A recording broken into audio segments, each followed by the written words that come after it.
What's up, brother? Jorn, man, Yes. how can I thank you for being here, man? This is long overdue. I've been wanting to have this podcast from the moment I started this podcast. I'm so excited for this one.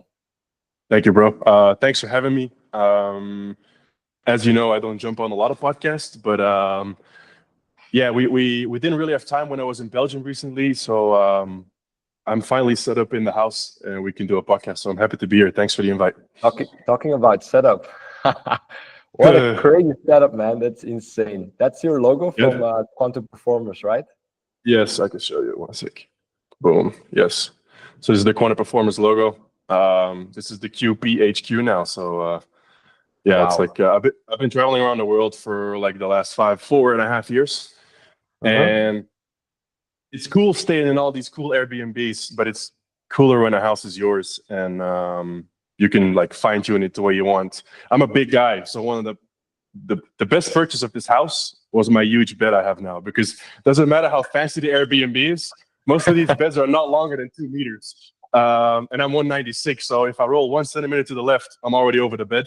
So this is actually the thing I enjoy the most now. But no, it's cool to actually settle down in a place. And yeah, I committed on Medellin for a long time, so I was like, let me get a really, really nice house and make it the way I want it, including the office, everything.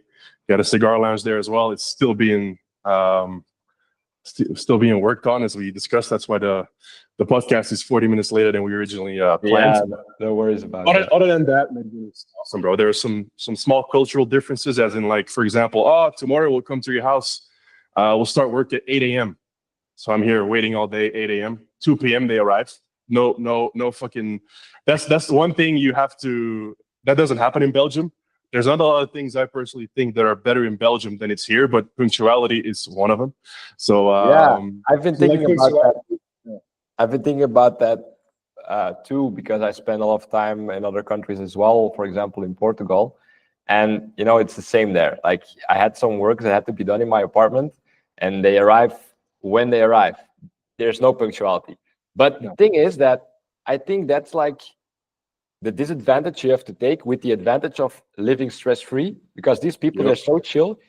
I think punctuality is impossible with Yeah. living No. stress-free. It's like, yeah, when the sun is at the right position, I'll be there, and that's Yeah. how they live. Exactly. No, it's something you have to adapt to, because yeah, in the beginning, like, we call it the adaptation period here. Takes 3 months. Like, a lot of my friends, when they're new here, they start going out with Latinas, and you make a reservation for 7 at the restaurant. If they pull up at 8:30, they're early. Okay, so No way. a lot of my friends, we don't tell them. We don't tell them. It's like, oh yeah, Latinos are super punctual. What are you even worried about? um, Luckily, my girl's different. She's super punctual, which is an important one for me. I mean, super punctual in Latina terms means just 15, 20 minutes late instead of an hour 30. Yeah, That's how it's calculated in. So when I say we meet at 7, I actually mean 7:30, and that's automatic. So yeah. no, but other than that, yeah, with works, for example, that's the only thing. Other than that, like, the nature, the food, the people, like, there's soul here. You know what I mean? Like, every time I go back to Belgium, I have a reverse culture shock, and not a good one. Like I know I what don't you're want talking about. I know it. Even I have it, and I don't spend as much time abroad as you. And every time Yeah. I step on the Belgian soil again, I'm like shocked by just the vibe and the low energy here. Bro, and the energy gets lower every time. It's like it's in speed tempo that, like, I actually took my girlfriend there recently, and Yeah. like, day 2, she's like, "What the fuck is wrong with these people?" You We noticed were, it too? yeah. Ah, She's like, "What the fuck is wrong with these I people?" thought it was Like, like because we are used to Belgium that we just think it's less exciting, but it's also for other no, people that don't know she Belgium. was like, when I told her, let's go to Europe, she was super excited. And when I said Belgium, she's like, "Oh, cool! I can learn your culture." And obviously, we enjoyed. Like, we tried all the Belgian stuff. We went to Bruges. Like, oh, cool. Yeah. But, like, as in the people, like, to be honest, what she was saying was, like, I don't get it. Like, why is nobody smiling? Why is nobody like? Also, when in here, when I leave my apartment building, before I arrived to the gym, I went to the gym before this. Before I arrived to the gym, I'm blessed 4 times. Yo, Jorn, Dios te bendiga, que tienes un feliz día, blah, blah, blah. Like when we arrived, I'm also used to that. I say like, hey, how are you? Good day. I'm like, goedendag, Yeah. whatever, right? And like, she was doing the same. And like almost everyone was like, you don't get a lot of highs back. Like they look at you Oh, weird. no, It's terrible. It's terrible. Like, and then if you have to pay 55% tax for that, yeah, good luck with that one. is it worth it to be around No. some sad people all the time with ugly buildings, ugly roads, bad weather? And, I'd rather die. I mean yeah. that 100%. yeah, you told me that Belgium is like Yeah. hell for you, and I understand why. It's Yeah. like, but it's you did a Europe trip, so you also went to like Spain and stuff, right? I went to Spain. I went to Poland. I have one of my main team members of the company. He lives in Poland, Warsaw. That was, bro, Warsaw, unbelievable, beautiful city. I think Alright. one of the few cities in Europe that's left like to its origin, right? Yeah. Like they don't allow what's happening in Belgium, like No, whatever. Polish people Most have a people- strong culture. I Yeah, respect that. Yes, like 99% of the people there were Polish, you know. So there's still culture there. It's not like what's happening in Belgium. And yeah, like the But difference do is do you feel like that in like countries like Spain and Poland, the culture is different and better than in Belgium? Or do you say Poland, yes. Europe is Poland, fucked yes. To live or to go on a holiday? to live? Nah, no chance. I'm not living in Spain, bro. Fuck that. No. Holiday, yeah, I can do it 100%. But to be honest, maybe some parts of Spain are not that bad. I'm not that well traveled in Spain. I only went to like 5 or 6 places in Spain, but not like stayed long enough to actually get to know the place. I don't think I've ever been in Spain for longer than a week in one place. A place I really loved in Spain was Valencia. Wow, beautiful, bro. Beautiful city. I don't know if I already told you because we spoke a little bit before, but I'm going to live in Spain for the coming 9 months. Well, so it's a great spot. Enjoy it. It's awesome. and it's going to be super. It's going to be super close to Valencia. Valencia is beautiful. Worth I a visit. know. Yeah, it's One of the most romantic cities I've ever been. It's beautiful. Like has everything: beach, city, good food. Yeah. Yep. No, like I mean, like for me, when I think about living in Belgium, that means death to me. I'd rather not do it, and I mean that. But Spain is something like where I would be like, I wouldn't mind to live there, but it's not like I'm like, I'm gonna be super excited to live there. You know what I mean? Yeah, I I get can you. visit there. Like I've a bunch of friends here who spend time in Marbella, who spend time in Ibiza right now, especially during the summer. I can see that, but year round, no. Like even I went to Spain now for a week with my parents and my girl, and I don't know, it was cool, but I couldn't wait to leave. I think for me, it's already a big improvement from Belgium because that's literally the worst. And I think like the biggest problem is that we're all individuals in Belgium. It's like we're all individuals. We have our own space, our own comfort zone, and we don't dare to go out of that comfort zone. While people are social creatures, we need people around us. We need to be like having a network, have a brotherhood, and it feels like it's broken down completely. Like when you say hi to a stranger, they look at you like you want to murder them or something. While in Spain or Portugal, you enter a bakery, just a bakery full of people you never saw before. You just say, hi, guys. And they say, hi, buenos dias, whatever, bom dia. It's nice. Yeah. People that you don't know that are friendly to you. Like in Belgium, it's impossible. If you don't know someone, they will not be friendly. And I'm disgusted by that because we break down the most important things, like also family. I agree. How strong is family in Belgium? It's nothing. Like all families in Belgium, they're in conflict. While in southern countries, I guess it's in Colombia too. Yeah, like a family unit, it's a family unit. Whatever happens, that's crazy. You're family. Yeah. Like the amount of times, like everything they talk about is family. But that's the most important thing. I've been thinking about this so many times. Like when you die, when you are at the end of your life, who will be around your bed? Not some crazy friends, No, your family will be there. Well, maybe some crazy friends, like a handful of crazy friends that Yeah, you yeah, have yeah. a good connection with, but not those 40, 50 people. No, no, it will be like a handful of friends and then your family. I So agree. Yeah. so many people, they don't get along with their family, or they don't know how to build a strong family. And I think that's something that it almost feels like part of an evil plan, that in Belgium they want to rip you apart and no family. No, Oh, but everything like it's happening all over in the West, where it's by design. Like, oh, culture's dying, the family unit's dying. Like what they were doing in schools a while back with the fucking sexual, gay, faggot, like whatever that's now allowed in schools and shit. Like, pushing the woke agenda. yeah, that's my son. That teacher's catching a bullet. So no, it's like obviously not metaphorically speaking, of course. I would never do something like that. Um, but yeah, I just don't understand like how that's happening. Like all those things. And for sure, I'm not paying 55% tax for that. That's not a good deal for me.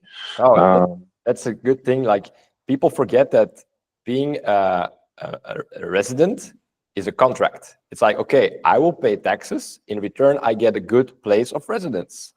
Think yes. about it. Like, what are you paying for in Belgium? Bad roads, criminality, drug dealers, woke shit, Shitty weather. 9 months shitty out of the year. weather. Yeah, like good Which is deal. not something the government can change. I mean, they can change, but that's a different conversation. What is it that we can change? I said the 9 months of bad weather, the government can't change. I said, but if they can change it, but that's a different Let's not conversation. let's not go Yeah, there. let's Let's not not go change there. the weather, bro. No, no. But no, like I honestly, I used to be very passionate about this, about like fuck Belgium, fuck all this, fuck the West. But honestly, right now, it's like I just don't care. Like I built my life where I'm at the place. Let me tell you something. I love Medellin so much, right? And the place and the friends I have here. In exactly 6 days, I'm going to Buenos Aires, Argentina, for 2 weeks, right? Which sounds like, oh, super cool, right? I don't want to leave. Like I got a crazy experience set up there, but like I just love my life here. And the reason I have to leave is for some visa things. And when I get back, everything visa wise will be sorted. Um, but just the fact, like, imagine that, bro. Like, you can go to a holiday, like a really nice one. I got buddies there as well. I'm gonna stay at a really cool house. Like, he has a shitload planned, and obviously, I'm gonna enjoy it. I don't want to be an ungrateful bastard. But like, if I had the choice, right? If I didn't have the visa stuff, I would just stay here because I want to. And that's something like that's one of my biggest riches. Like the people I know here, my routine. Like I look over the city every morning, like do my Colombian coffee, get the sun, hit my balls in the right spot, the right angle. Oh, you're Yeah, a ball sunner. Ball yes, tanner. 100%, 100%. Those things to me are riches, and I've seen a lot of the world, and I've traveled a lot at a very young age. Blessings. And for me, nothing compares to this place. For me, where I am at in life. Let's Um, let Sorry to oh, interrupt you there. great thing. I'm super happy for hearing that, man. It's like, it's one of the best things in life when you feel like a spot that feels like home. You're like, I Bro, don't even want to leave for a holiday. no. I'm grateful for you, man, for like having found that. That's amazing. Bro, it's like forever I was trying to look for that because in Belgium, I for sure as shit knew it wasn't that. Like, Let's from a ve- rewind. Let's rewind now, oh, because yeah, this oh is yeah, the I forget, moment. I forget. This Yeah, the is the people that moment know I've me, been yeah, waiting you know for. me, yes. Because You know me, bro. I think I tell Yeah. you like each time I see you that, what the fuck?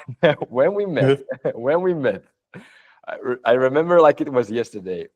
There was like, we have a mutual friend, crazy guy, big crazy Yeah, basketballer, great guy. I yeah, love cool, him, yeah, great guy. but he's a crazy guy. And he's like, hey Troy, I want to do a podcast with some young guns, the young wolves. Why don't you join me? And I was like, yeah, sure. I was like 23 or 24, no, 25.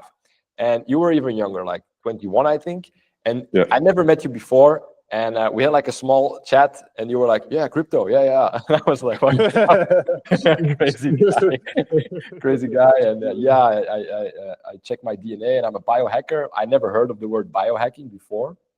So I thought, what a crazy guy. We did the podcast together, and you were like talking about all this crazy shit. Yeah. And then we stayed a bit in touch. And then like a couple months later, I see you like in paradise with a bikini model in Thailand, just chilling on your moped. I was like, whoa, is this the same guy? And you were Yeah. in a villa that looked like Yeah.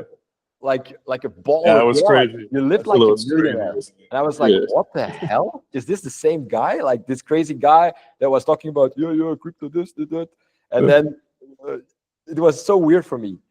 And I just want to know, and for me, it's still hard to grasp. Like, how did you make that change from being like a college dropout?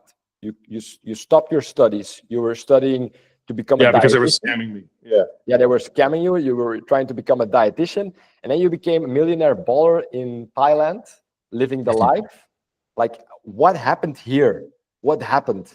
Okay, so let's go even back a little further.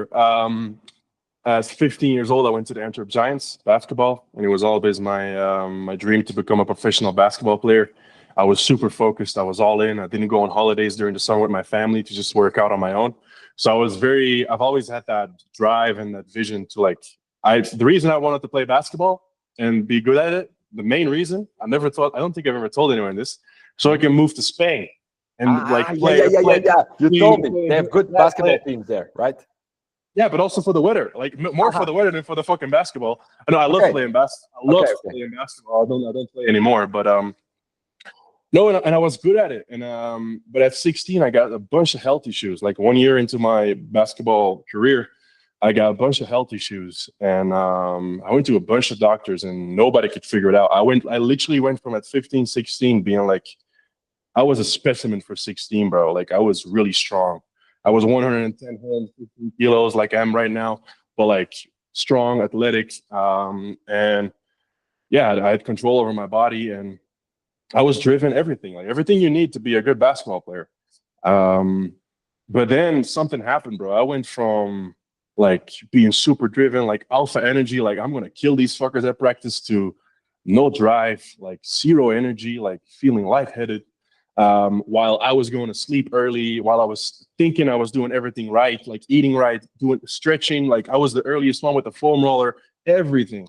While every now and then teammates from mine went to the club the night before and they're jumping out the gym, and I'm like running up and down a couple times, like what the fuck is wrong with me? So and that obviously went in waves. Like there were periods where it's a little better again, a new thing, and then back. But like basically for the next 4 or 5 years until I retired from basketball at 21, it's basically been a consistent battle with my health. As in, like I was not focused on making my game better. I was just focused on making the fucking game, which is not enough, right? You know, if you want to play at the highest level. So at 21, I decided, yeah, this is enough. Like my back was hurting, my knees were hurting. Like I had back issues because of that for a long time, which only got fixed like a year and a half ago, which we can talk about later. I actually just started a new business. I'll talk to you. You don't even know this, I think, but yeah. So this is only the second business. Like we will do chronological order. Yeah. And that's what got my interest in nutrition and dietetics. Like I was never gonna go study because I didn't believe in it. But my parents were like, "Yo, bro, like you got to do something." You know what I mean? Like you stop playing basketball. Like okay, we feel sorry for you, but you got to do something, right? So I already started studying that while I was playing. But like there was like the last year, I kind of knew like, yeah, this is it. Like this is it. Like this is the last year. Like I'm injured all the time. I don't have it anymore. Like unless a miracle happens, this is the last year I'm playing basketball. So I already started focusing more on other shit, and I was like studying at AP Hogeschool Kronenburg. Yes. I don't know why I'm saying that in Hollandaise, but no. So and then I just like I was in the second year, like in the third year almost. Like I think I had a couple of months left before actually getting my diploma. And I remember going to a thing in Brussels from Soya Alpro. Yeah. So the store. Yeah, of course. It's like one of the brands, I think, from Procter and Gamble, like big evil. And there's this fat fuck on the stage reading to us the future of health of Belgium, like why their products are the best. But this fucker is only using certain pages from a scientific research. Like I see him skip like 6 pages. I'm like, this makes no fucking sense. And yeah, so I see some code of the research go on my fucking laptop, and I find the research paper, and all the other pages basically say the product is shit. So I'm like, what the fuck? Like, I'm telling this to my teacher, and like, I gotta tell the guy, because like this is the future of. And my teacher was like, no, you can't. I was like, so what the fuck is going on here? So we're teaching everybody here, this is the best shit, but you create all these side effects. We're not talking about that. Okay, cool. Then what the fuck am I doing here? So a lot of other shit happened that day. A little more dramatic, but we don't need to go in that. But like basically, that was my last day of studying. I was like, Mom, Dad, I'm sorry. I know I got only 3-4 months left, but I don't want this degree. Shove it up your ass. So my dad was like, yeah, there's no way of stopping him. Like if I have something in my mind, it's done. But he did say like, yo, like I get it, but basketball's over. Like you're not gonna do this. You gotta do something. So I started a marketing agency. Yeah. Right. Not because I had passion for it, but because it was like working for a boss for me was never an option. Not that there's anything wrong with it, but it's just not for me. No. I have a problem with authority, especially because I have my own vision, and if I can't follow it, like it's not for me. So yeah, basically that, and then started doing that, but kind of had the same problems, definitely in the beginning, where like I would sit on my computer and like 10 minutes later, bro, I'm looking at the sky, and like 2 hours go by, and I'm like, holy shit, I was supposed to work. I literally had the brain of a goldfish at some point. Same with like the last year of my career, bro. The amount of times, fourth quarter, 1 minute left, like the game is tied. The coach is drawing up a play, and I'm not even fucking present. I'm just like fucking sitting there, like, oh, I'm part of the 5 that has to go on the court. It was that bad. I was retarded. It was fucking weird. Like I had all these dreams, but like no energy, no focus, and no like vision of accomplishing them. I had this big drive, but like it's a shitty feeling. Like I know not a lot of people have the drive and the hunger I have. That's something I realized over the years. But when you have that, and you can't like execute on it, or like you can't do it, like it feels like you can't breathe, bro. And that's what it felt for me. So all the money I made from basketball and I was making with marketing, not a lot, but like I was kind of like investing in like alternative health and like figuring my shit on. Like instead of nutrition and dietetics, I was like, oh, let's do this. And then a year later, I'm like, I go from not being able to stare at a screen for 10 minutes to like doing deep work on something fucking boring for like 14 hours a day. Like we just like 2 hours, like 10-minute break, 2 hours, 10-minute break, maybe like 20-minute break, whatever. But like actual fucking work. And I was like, fuck. Like I wasn't really good at working what I was supposed to be working at, but I had to focus. You know what I mean? Yeah. So yeah, the business grew a little bit, but then I realized like, yo, like this is a passion of mine, and I basically told my business partner like, look, bro, I cannot continue because like I'm not passionate about this, and I started helping some of my friends. Joachim, you know him as well, I think. He was one of the earliest, like $250 or something he gave me. I remember that. Crazy. And like I started helping him, and others like, bro, you got to do something with this, because like literally like my revenue tripled in like 5-6 months because you're focused, and I can think clearer, think higher, like whatever. And I was like, oh shit, like I can actually make money with this. Like my pain can also literally, I can help other people with that. Your mess became your message. Yes. And that's what I've been doing for the last 7 years, bro. So I started doing that, and then that started going okay. Nothing special, but like for Belgium, pretty good. And then yeah, I invested that in crypto, and yeah, got lucky. Lost everything after that as well, which is besides the point. But like, yeah, I lost everything and had to start over. But long story short, it's basically my business and my message, helping like cool entrepreneurs, traders, that gave me the freedom to actually go to Thailand, right? Yeah. And then yeah, I was in Thailand for 2 years. This was mid-COVID, by the way, like that period where like the flights were open for like 3-4 weeks. Yeah. Everything I had, I was like everything I didn't need anymore, I sold it, and I went on a flight, one-way ticket, and never looked back. Take me to that moment. Like you were a young guy, you're starting like your own stuff, figured out you could make some money with it. Like everybody, I think every entrepreneur has that oh shit moment, like, oh, Yeah. I can charge money for what I do, Yep. for what I know. That's even better because it's already in my Yep. head. You're like, Yep. what the fuck? This is like the infinite money glitch. I found it. Yeah. So Yeah. you get that excitement. And then you decide, like, okay, you always wanted to go to Spain. You're like, no, I'm going to Thailand. Of all places, I go to Thailand. Like, what happened? Well, basically, a lot of shit happened. I was engaged at the time. Literally, I was engaged at the time. Oh, yes. And I remember like great girl. But her thing was like hashtag kinche, like Yeah, simple. yeah. Simple life. Simple, Yeah, boring simple life. life. And which I think 3-4 days after I proposed, I had an accident. Right, I had Yes. It's coming I had a back. tear. Yeah, I had a tear in my spleen, and I remember being in intensive care and like thinking like, what the fuck if like I pulled through, right? I pulled through. I made it, but what the fuck if this was it? Like, and the only thing I could think about, my regrets were the things I hadn't done. And the moment I was recovered again, I was like, you know what, I can move a little bit again and shit like that. I basically told her like, look, it's not gonna work. I'm out. I literally told everybody, like my family, my friends, like I'm out. And if you want to come see me, come to Thailand. I like for most people, this is like a big decision they think about for a long time. For me, once it's sometimes it takes a while for me to come to a decision, but when something happens that clear, and it was basically in intensive care, bro. Like I remember, I don't know if you know, I was following a guy back then. And I was like literally like beep beep beep, like this fat nurse comes to me like in the middle of the night, so many lights that you can't sleep. I'm like, what the fuck am I doing here? The sound, like I had fucking things up my. I was like, yeah, fuck that. This could have been it. I don't want to live here anymore in Belgium. And literally 2 months later, while they opened up for like, there was like this 2-3 week period where flights could go again. I jumped on one of those. I remember, bro, 250 euros to go to Thailand. Oh, Yeah, bro, like fucking hell. that's crazy.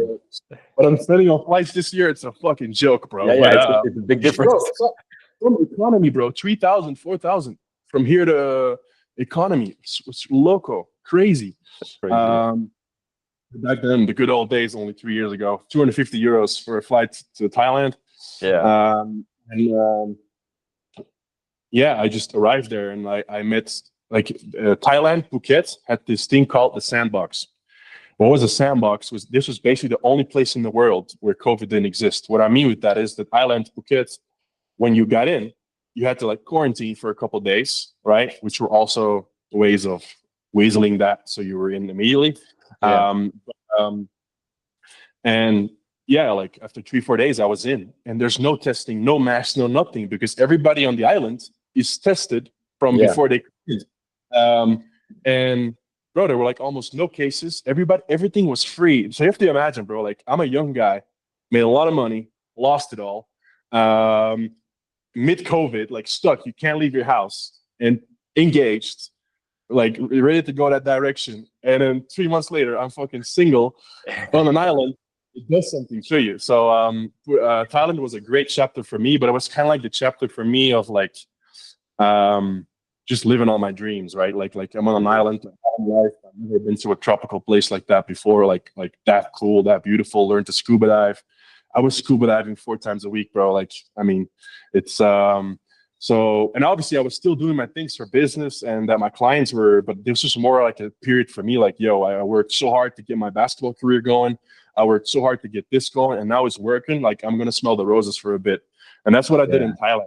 A year and a half. Like, I still did all the stuff. I still went to the gym, all the stuff. Luckily, did yoga every day to try to cure my back. But then, yeah, like after 2 years, I'm kind of like, fuck. Like, my nickname was the King of Phuket.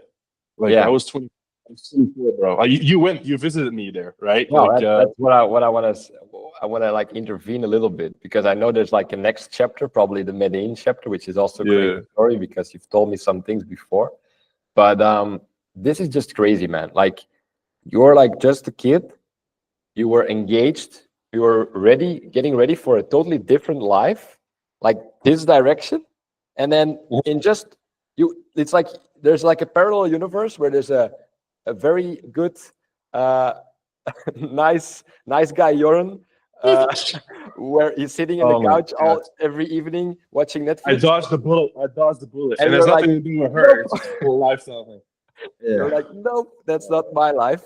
And you just like made this switch. And I think the accident you had with the scooter, that actually was a blessing in disguise, maybe. Because 100%. yeah, 100%. Yes. I think that Yes. pushed you like, no, not this way. I mean, We're going that way. in hindsight, it would have happened regardless, right? Okay. It would have happened Okay. regardless, maybe just a little bit later. But that was just for me, like, yo, bro, like, nah. It pushed you just way sooner. Yep. It's not a saying I invented, but like, there's this saying called "the path illuminates when you walk it," right? Yeah. And I felt that I live by it. Obviously, you create your own reality, but like, you just look at the next step, and then you see what the world, the universe, God gives you, and if you then align your actions with that, with your own energy, with your own like activating your own DNA. Yeah. This thing we call life is a video game, bro. I actually talked with a buddy yesterday. Same thing. He's like 24, 25 actually now. He's my best brother. He's my best friend here. Like he comes from Leeds, like in the UK. In England, yeah. Well, whatever they do there is like they fucking marry their fucking high school sweetheart that's been thrown around the whole school. Everybody fucked her. You know what I mean? Like they drink every weekend, they get fat, they go to the football, and that's life. You know what I mean? They live in the same location all their life. Their whole life. They're whole just life. Their highlight of the year is to go to Benidorm, and they all go together at the same time, so they see the same fucking people. You know, that's what that's actually. They're like, yeah, this is the best 2 weeks of my life, and they probably don't remember 90% of what they did there. Once again, if that's what makes you happy, that's completely cool. But it's just not for me, and it's also not for him. And like his life is becoming a video game as well. Like he also is permanently here. He built a level of freedom for himself that's unheard of for a 25-year-old. Like he never has to work again if he doesn't want to. And he's like we talked about it like a couple of days ago, and it's like, bro, like we're always focused on this next goal that we forget that we're already fucking living it. You know what I mean? Like I used to dream of houses like this. Like my house here is 400 square meters, penthouse, duplex. Not bad. No, it's crazy if you think about it, right? But you get used to it so quick because you're always thinking about the next thing. Yeah. You sometimes forget, like, yo, bro, we're already fucking living it. And I think it's this balance of enjoying the now and then also like really creating. And I love that. And this is a year for me that I've really figured that part out where I'm enjoying a lot, but I've never created more than 2025. So I remember then to zoom back in. Like I remember when I visited you because I saw like all these stories, and I was like, I gotta see this guy. I have an opportunity. I know someone over there. I don't think I know anyone that lived that life, and I have like some friends, international friends, but their stories on Instagram didn't look that exciting, not even close to what you were doing. So I was like, yeah, I gotta visit that guy. I know him a little bit from that one podcast. Let's try. And I went there, and I think you were like Morpheus to me. That says like red pill, blue pill to Neo. You know, you were that guy to me. You never said brother. that. I'm forever grateful for that because I needed you to show me what was possible. Really, I really do. That's why I wanted to do this podcast. And I think I told you before, maybe not with these words, but you really opened my eyes. You never explicitly told me like, Troy, you should do this. No, you're not like that. You just walk your own path and you attract. And that's what I respect a lot because it really opened my eyes. I was like, what the fuck, this guy, he's like 4 years younger than me. He's living a life that I have never seen before. It was insane. Like you wake up with a coconut, you have the best views in the world, You work Yeah. on Monday and that's it. Nah, I was working a little bit more, but like, yeah. I work Okay. really hard on Monday, and the other day it's like 4 or 5 hours, and then I'm chilling on the beach. Your Yep. routine, you were like, hey Troy, I got some time. You want to join me on my morning routine? I was like, yeah, okay, cool. He's like, yeah, I read like 1 page in the Daily Stoic, and then I go for a hike. And then after the hike, we'd swim a little bit in the sea. And now, yeah, it's 9:30. I'm gonna start working. See you in the afternoon. And we had like an amazing day. And I was like, what the fuck? Is this possible? I was still stuck in my gym where I had to be like 10, 12 hours a day. Yeah.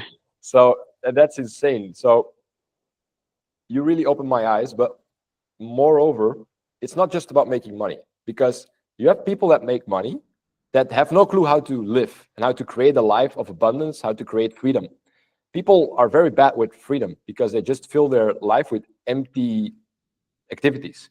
And that's what I think I admire most in you, is that you are so good at, I don't know how to call it, like life skills. Like you really make your life a video game where you just design it in a perfect way. Like you always build a good network, you have a good place to stay, you have nice activities to do. Can you talk more about that and how you became good at it? Yeah. So, how I became good at it, because I used to be an introvert. I'm still like naturally, I'm an introvert. I'm just very confident. And I've kind of built these characters that is an authentic version of me, but like, I have to build them, right? So there's I have different characters. I have like, I hope I talk different to my girlfriend than I'm talking on a sales call trying to close. You know what I mean? Like, I hope I talk different, you know? So for most people, this is normal, but I was very intentional about that, right? So in Thailand, it just kind of happened automatically, organically, because I was in the AK Thailand gym. And I met a lot of people just to practice, so it was normal. And then here in Medellin, the first 3 months, I was like the first 3 months for me is kind of filling this place out and yeah, trying to connect with some high level dudes. Because the reason I left Thailand was because, like, to come back to the King of Phuket name, I kind of figured, I kind of felt like I played out Phuket. And what I mean with that is like I had cool network and all that stuff, but like the dudes that were really killing it were like 55-year-olds who worked like 2-3 hours a week on their business because like it's already that big and they don't give a shit about the next level. They're kind of like on yachts, scuba diving. They got cool advice from them, but it's not like I'm going to build an empire together with them, right? And on the other hand, I had the Muay Thai trainers, like who had the Muay Thai fighters who had to do a Muay Thai fight every 2-3 weeks to be able to afford pad thais for the next 2 weeks. And I was like, well, I mean, I can do ice baths and training with these guys, and I can talk business with these guys, but I need the same fuckers, you know. So that's kind of the reason I left Thailand, right? Because also like the dudes that then were on my age, like you're like, yo, my nickname was literally the King of Phuket. While for some people this may sound like a dream, like at 24 years old, hearing that on the daily, like everything is like you're the king, you're the king. That's not good for you, right? That made me really comfortable. And I know I started seeing that for myself as in like, yo, like it's cool. It's been really cool living this chapter, but like if I want to level up, I gotta get the fuck out of here. So yeah, like certain things happened, which is also a pretty cool story. But then I ended up in Medellin, like after Thailand, and I loved it. And yeah, basically the first 3 months, I made it my mission to connect with like the people I really wanted to connect with, like high level dudes where I could learn something from, where I'm the small fish, right? Like 2 years ago when I arrived here in the group, I was a small fish. I'm not the small fish in that group anymore. But that's because like the things I used to say in Thailand, like, oh, my business does this, or we did this, like, oh wow, amazing. But here's like, bro, like Gotta pump those numbers up. no, no, literally, like I'm not gonna say numbers, but like numbers, if I would say them in Belgium, people would be like, "Oh wow, congratulations," blah blah blah, blah blah. And and then I told like we were in like this group of entrepreneurs, and like, yeah, what's your revenue? And I was like super proud saying it, and I was like, bro, you're better than that. But like, bro, like on and I was like, whoa, mate, like, yeah, like, and then, bro, that changed your whole perspective, and then that becomes your new normal, right? Like, Yeah. all my friends here live like I'm living, like, not everyone, but like most of the guys, like, it's the most normal thing. We all have like a beautiful girlfriend. We all like travel a lot if we want to. We have the best steaks, everything. Like we all have businesses that do really well with complete freedom, by the way, which is also something like you can make $1 million a year being stuck in a cubicle. Exactly. Sweaty balls in the Mercedes, you gotta die. While I'll choose 100K a year. I'll choose 40K a year with freedom over 10 million a year in a cubicle. And that's who I am. That's who I am. And you have to know who you are. Same for me. And I think that's why we connect really well. I think, Yeah. and that's something that a lot of people don't understand. Like, Yeah. literally, I know people that have like $1 million in their bank account and they have no clue what to do. They're like, I hope I have time when I retire. And I'm like, you have 1 million. If you could just put it in the S&P 500, you'll make enough money to live a beautiful life. Just get out of Belgium, do something with your life, start living. But people have no clue how to live. You could give them any amount of money and they have no life left in them. And I think that for me is the matrix. You know, everybody talks about that's the matrix. Like, just squeeze. I actually saw the movie last night. The Matrix. Fucking love that movie. Like, the Matrix squeezes like all your desire and your goals and your dreams out of you. And then at that point, you can get like millions of euros. It doesn't matter anymore. You have no clue what to do with it. You don't know how to live your life. And that's the worst. Yeah, it is the worst. Like all the money I invest is to get more life. Good one. Literally. Getting more life. Getting more life. Not more that's money. how I invest. Don't invest for more money. Invest for more life. That's part of it. To go back to your story, like, I'll choose 10 million a year. I'll choose 40K a year. Freedom over 10 million a year in a cubicle. Yeah. Good luck. We can do both. So yeah, and that's kind of like what I'm doing. Like, people have these limiting beliefs, like, when you do this, when you do that, like, people also, like, I remember my uncle saying once, like, yeah, the 4-hour work week, that's not real. Yeah. Like, in the beginning, no, like, you have to fucking work your ass off to get to like a level where you're like, I don't give a fuck. Exactly. You don't look at the cost or anything, but like, of most things. Like, it is fucking possible, bro. Like, I have dudes here, I'm not fucking joking, making $500,000 dollars a month profit. Like, they work Monday and Wednesday, 4 or 5 hours. That's it. They press some buttons with AI, everything. They grinded. They did 18-hour days for like a period of 6 months. They learn the skills. After that, it's fucking possible, and that's what people don't get. Like, we live in a world where, like, if you're first right now and you can grind for like in a short period of time, like, it's like a fucking quantum leap. Like, it's like an energy vortex. Like, it's like. And that's what a lot of my clients do, bro. Like, that's kind of what my process do. Like, in a very short time, you can fucking, and your reality is completely different. And that's the beauty about this shit. People think, this goal takes that long. Like, we live in a different world right now. And that's beautiful. At the other hand, like, this whole AI thing we're going into, there's a lot of dark sides as well, right? Like, I do feel, like, if you're a regular Joe, you have 5-6 years left to make it. If you haven't done it by then, you're fucked. You're stuck. Yeah. Especially the machine these fuckers are building, bro. Like, my goodness. Like, if you think ChatGPT is there to help you, good luck, right? All that data, all the questions you're asking is going into one thing. Like, those big companies, if you follow their investments, even Aura Ring, bro. Aura Ring, I used to use Aura Ring, right? Yeah. I think BlackRock bought him. Yeah, that tells enough, bro. Like, so they own the media. So now, even when they own the media, they know the healthy people that track their sleep, who invest $300-400 in a ring to track their sleep and a $10 a month subscription.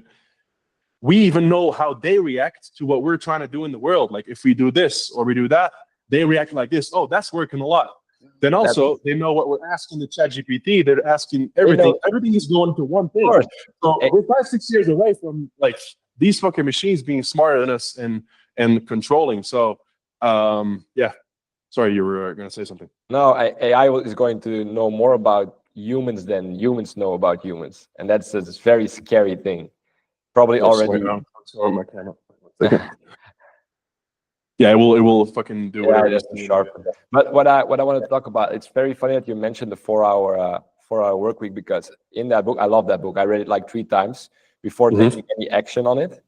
And like the thing that Tim Ferriss mentions there as well is you will create a life of freedom, but you will be fucking stressed out what to do with that freedom. You don't know what to do with that freedom. Most people have no clue. They have like people, they believe that, oh, when I retire, I will have time to do X. They don't know what X is. They have no clue, and they just watch TV all day, and they slowly die, actually. After retirement, people start slowly dying. That's it. And that's very sad. But I want to know, like you told me, I have some friends here living a life just like me. What is a life like your life looks like at the moment? Like, what's your routine? What things do you do? Habits? I really want to know, like, what is it the life of your? Like honestly, like at the moment, I would say it's not that exciting, but like it's pretty cool. But like it's not like I'm traveling a lot. It's not like I'm just it's not like the Thailand vibes, right? Like, oh, let's do 4 hours a day. No. Like in this place, like I really connected to my purpose again. I got my health fixed. Like I had a lot of back issues for like years that I'm fully pain free right now. It's the first year, 2025, I'm pain free since I was 16 years old, and I'm 28 right now. So so this year, that's also why I created so much this year, because I've not been able to live with that. Sorry, back to your question. So Monday is the only day I wake up really early. I wake up at 4:10. I give myself 10 minutes to hit the snooze button. You heard a performance hack? I just You snooze. You're a snooze. but I calculated in, right? So I like I'm like in my mind, I was like, I'm gonna get out the bed at 10. I like just just laying there, like in 10 minutes the week starts, and like I love that shit, right? So then by 4:30, I'm at my desk doing some deep work, city wake up. And on Monday is basically like a full day of calls, like with my team, with another business I'm starting, like it's running now. I had like the product development side of that thing. And then I have a lot of client calls because like I think Mondays, I have a saying, momentum Mondays. That's where you fucking get the week going. And my Monday is basically from 4 a.m. to then 2 p.m. I'm working. Then I hit the gym with my trainer. That's basically like I eat something, blah, blah, at 2, 3 I'm at the gym, 5 I'm home again. And to be honest, most of the time I just chill after that, right? I just, because you're exhausted. If you wake up at 4, you do calls all day to the gym. I eat something, and I go to bed pretty early, like 10, 9:30, 10. I'm sleeping, I'm chilling a little bit, reading something, watching a movie, going to cigar with my friends, whatever. And then all the other days is basically I wake up at 6:20. And by 7:30, I do my morning routine, which you probably want to like. I do meditation. I do meditation.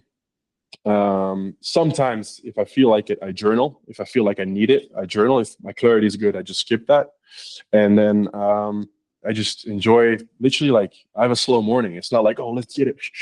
What works for you, right? Like for what works for me is just like literally watching the city wake up, watching the sun come behind the mountains, enjoying a little bit, listening to some music.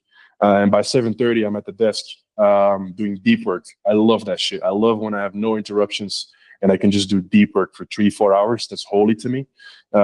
Tuesday to Friday, I have no calls before 1 p.m. ever. So this is an exception. Wow. Hey, thank you, brother. Appreciate that. Yeah, but like my deep work is like sacred to me. Yeah. That's great. And, like I block off everything, like my girl, everything. Doesn't matter what she's trying to do. I'm like, baby, Pure focus. you're No focused. distractions. No distractions. So and she gets that, like, which is cool. Yeah, then it's just like I'm here fucking creating, bro. And I'm very intentional about it. In the morning, I write down like, okay, the first deep work block from 7:30 to 9:30 is this thing about QP. Maybe like optimizing this, or how can we do an AI, or optimize this part of the service better? How can we personalize this more? without needing less of my time, right? So every week my time is worth more and my service gets better, so I can help more people. And obviously that also translates to a higher bank account. And then just I have 2 hour spectrum. Like most days I have 4 hours of deep work. That's holy to me.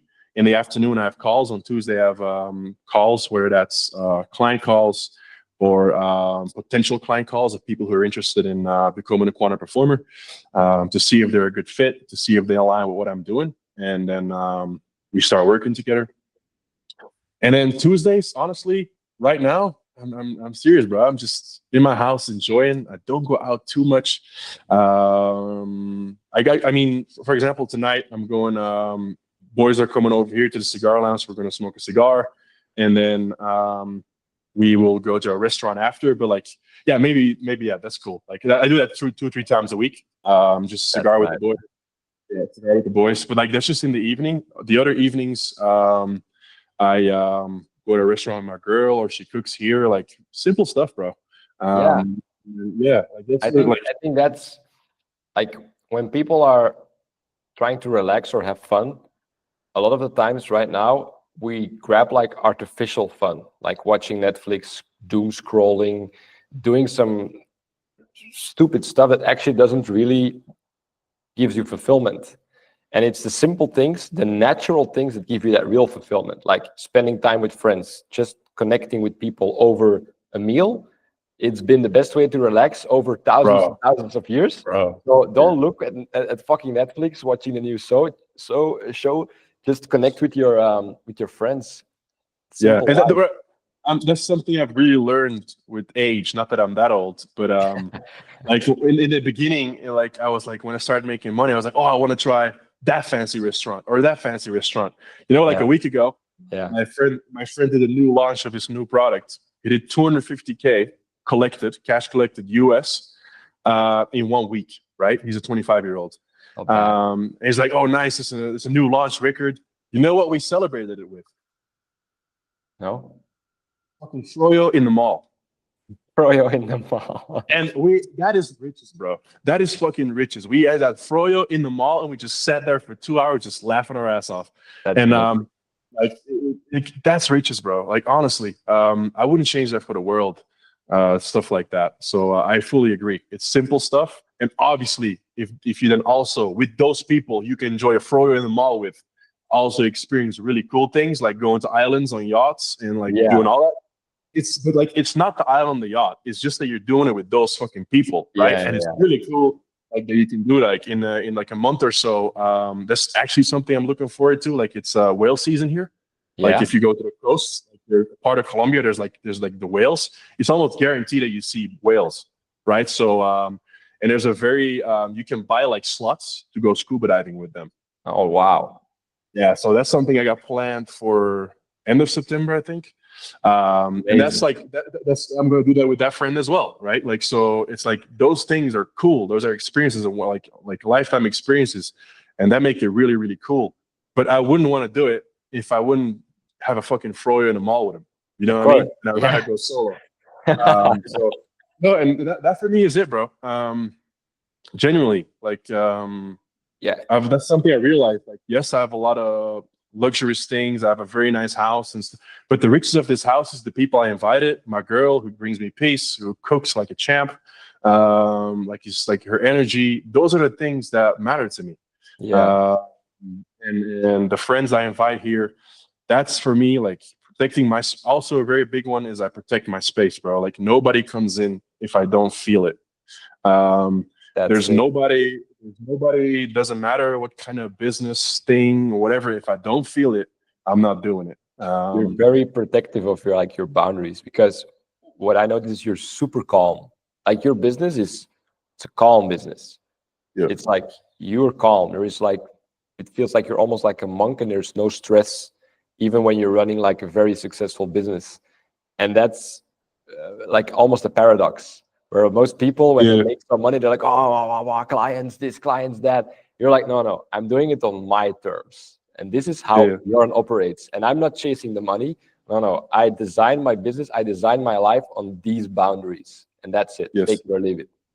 Yes, and also like I'm learning to go a little bit outside of that because a lot of that was also me choosing comfort and ego. Like this is a change I've made recently Okay. because like the last couple of years I had a lot of opportunities come my way, and I kind of said, no, this not in the line where I want to go when I go.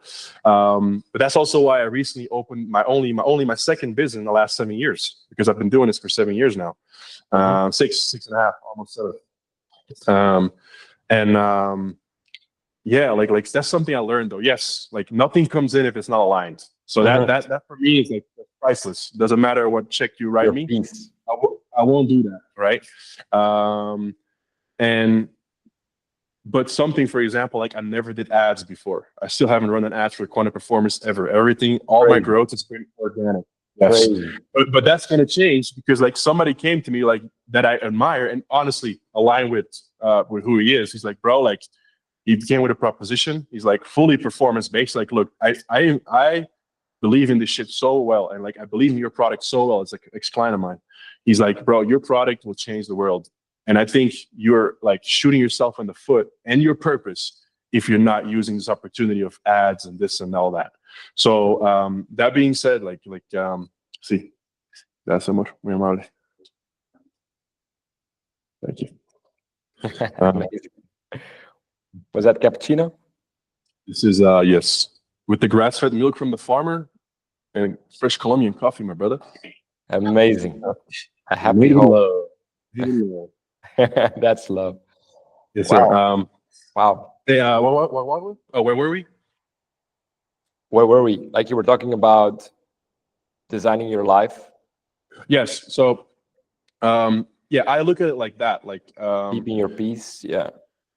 keeping my peace. Yes, and I only look.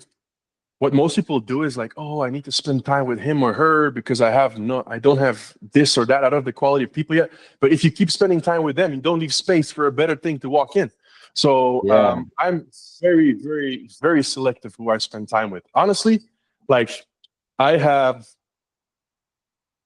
although I spend time with more people that I think are cool and stuff like that, but like fuckers I'll take over the shit with is four. Yeah. Four.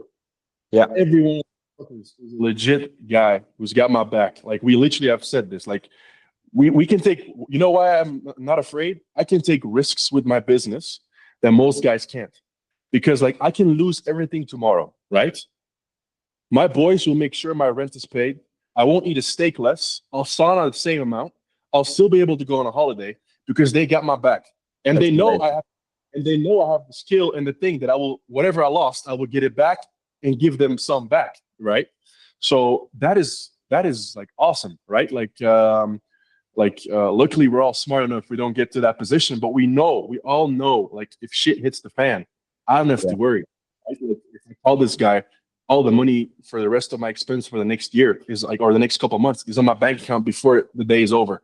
So and that for me personally is like that's priceless. Like also like a big difference here is like I have 3 meetings 1-on-1 every week.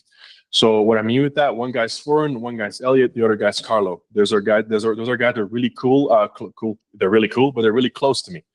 And we have a sit down where we hold each other accountable every week. Like, yes, they come here. Sometimes I go to their house. We smoke a cigar. Like, for example, tonight, like he will come here. Yes, we smoke a cigar and we have fun and we talk life and we enjoy like, oh, this happened and this and that. My buddy's recently single, so I have some cool stories of the last week, whatever.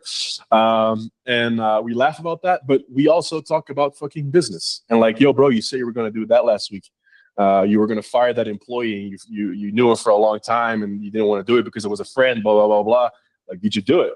Right. That's the second question I'm gonna ask him. Like, how are you, bro? Good. Did you do your shit? Literally, that's my second question I'm gonna ask tonight. And they'll do the same for me. And I never had that before because I'm a big guy. I have a lot of character. Like, not a lot of people are like, oh, Jorn, I think you should do this because like, No, wait a minute. Like, I'm a nice guy. You can't fuck with me, but I'm a nice guy. So, no. I'm You're holding each other accountable, like you do goal setting bro, together, and then you're like, okay, you have everything. that goal. Let's. Did you Yeah, execute on it? yes, and also like we share everything we learn, everything. Like the value I got from that mastermind, like from those 3 meetings I have weekly, I could put a number on it. Like it's Wow. been an exponential growth factor for my business and me personally. Like Wow. literally. Like for example, there's a guy here. He's 24. Him. He foreign. I'll meet him in 2 days. I'll have my cigar with him in 2 days. Um, literally, like he is building AI with the knowledge of ancient wisdom. So he's implementing AI in businesses where the flow of natural energy, like kind of like my logo here, Yeah. right? In the business, so the fucking business can fly. And I'm doing that as well with my. I'm doing that first in the entrepreneur slash trader or person, like the man first. Yeah. Then we translate that to business. And bro, it's like this fucking game is like it's not easy, but it's simple. And once you get those things, it becomes easy. And that's kind of like I've learned so much. I can talk about hours and hours and hours of things like most people have never heard of. And even people, when I say most people, I talk about people who already escaped, have businesses, like whatever. Like that's what I'm like, people who are like already 1%. And I'm talking to fuckers like this on the daily, right? Like there's one thing having a certain income and being part of that 1%. Then there's another part, like how are you making it? How is your life around all of that? And that's where I feel like I'm beating everybody almost. Like it's like not that this is a game, but like there are people who make more money than me, 100%. But there are not a lot of people who have their life set up the way I have it. Like there's literally nothing I'm working on right now that is outside of what I think I should be working on. There's nobody I'm spending time with that I don't feel like I should be spending time with or I don't want to spend time with. And there's no place I'm going, maybe Buenos Aires in 2 weeks, but oh, poor me. For some visa reasons, right? And I'm still going to Buenos Aires where everything will be taken care of. I got a buddy there. I can stay at his house. And like, yeah, like there's not a lot of people who can say that, especially at my age. And can I buy a Bugatti? No. Do I give a shit? No.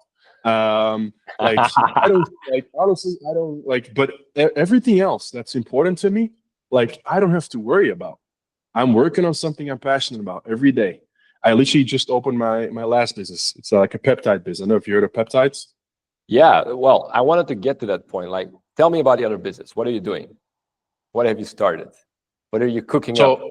I'm cooking like no, so I struggled with my back for so long, right? Like you noticed, we got a point where 2.5 years ago, I was in Costa Rica, and I woke up, and I just couldn't walk out of my bed. I had to stay in my bed for 6-7 hours. I had all kinds of shit planned.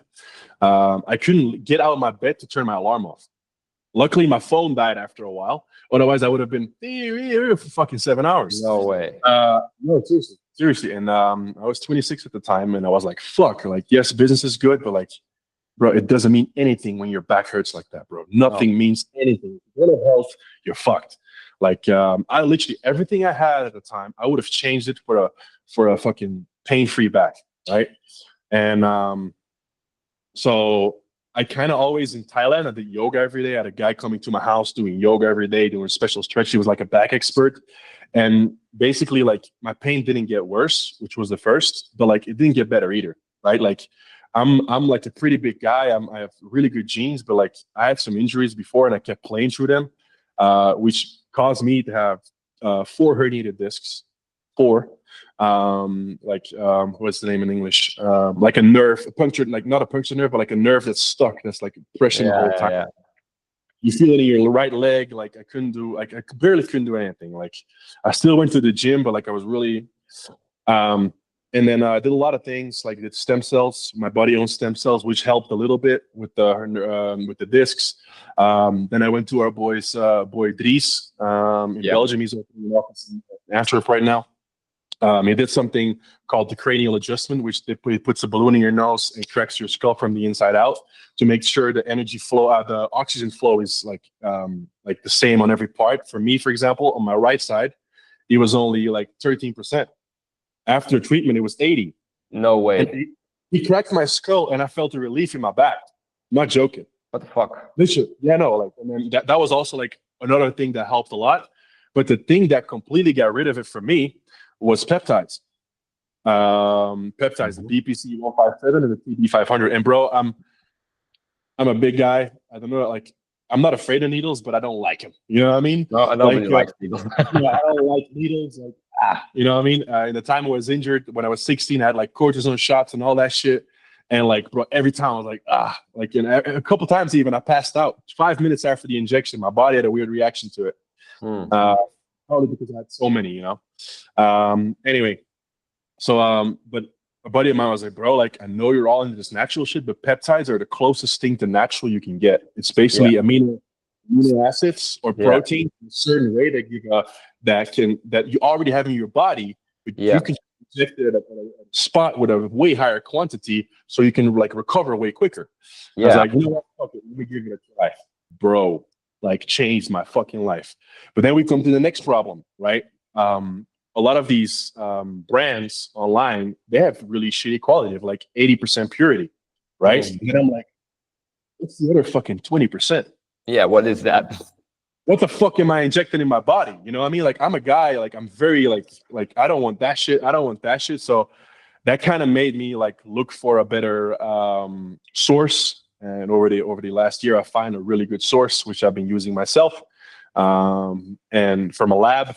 And kind of my boys here were like, bro, like all the stuff we're buying here, like doesn't look like it's good.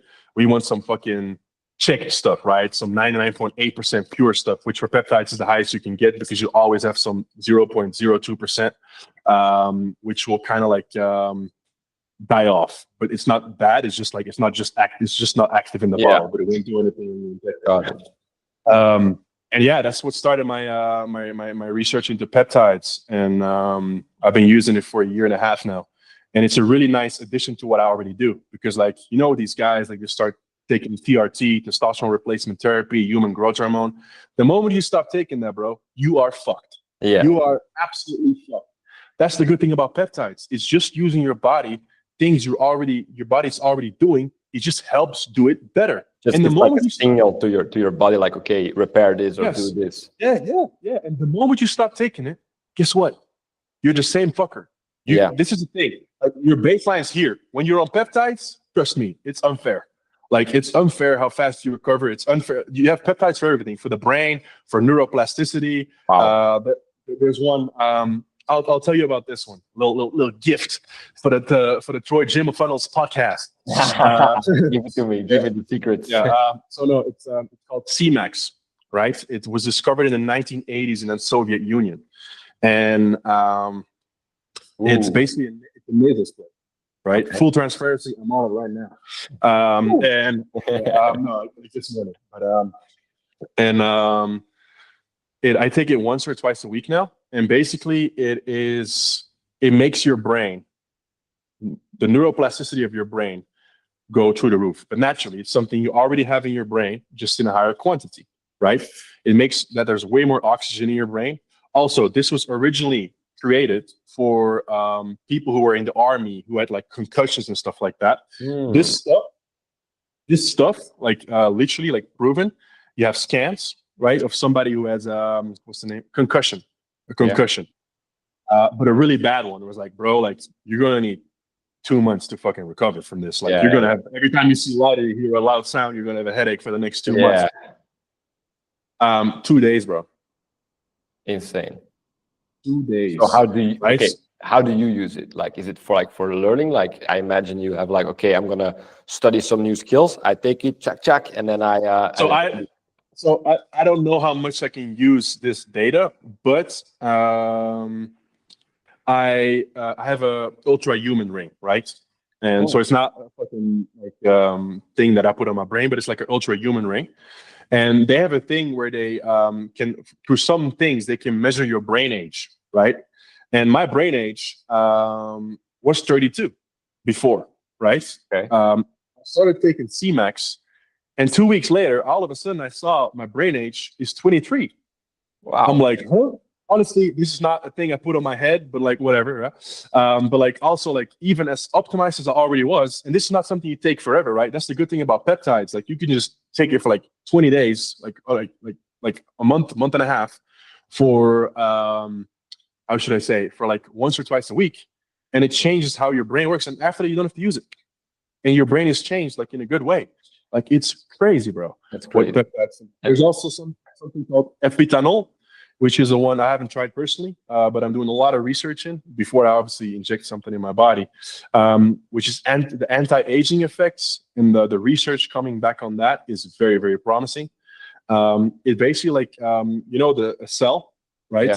And you have like these two things, these two strains of DNA, which is like a certain length, and Okay. you can store like energy in the mitochondria. The mitochondria. You can store certain energy in that, and when you get older, that gets shorter and shorter. And the shorter it gets, the older you are. Epitanol is something you take for 15 days, once every 6 to 9 months, right? And it makes sure all your cells are full length again, No. and can store the most amount of energy possible. So technically, with that, your aging should be. It's not like I can say like, oh, I'm 28 right now. Let me do that every 6 months, and I stay 28 for the rest of my life. It's not like that. But like you can slow it down tremendously. Like this is just now. Like we're going way deeper in peptides. There are a lot of other peptides. We can talk about this for hours, but that's in short. It fixed my back. Okay. How does the business work? Like, do you sell it through like an e-commerce store, or like what do you do? That's the problem with Pretty with illegal website. in some places, right? Yeah. So that's the thing. Like I personally I'm kind of, the business I started is basically this. So I make sure I have the best product, and I'm kind of working on legalizing it. Like before, obviously, I'm not going to sell it worldwide illegally. I'm not a criminal. And I also I love my life. I don't want to be in a Colombian jail. You know, that would be. No way. I mean, my life's a movie, but that's the chapter I would like to skip.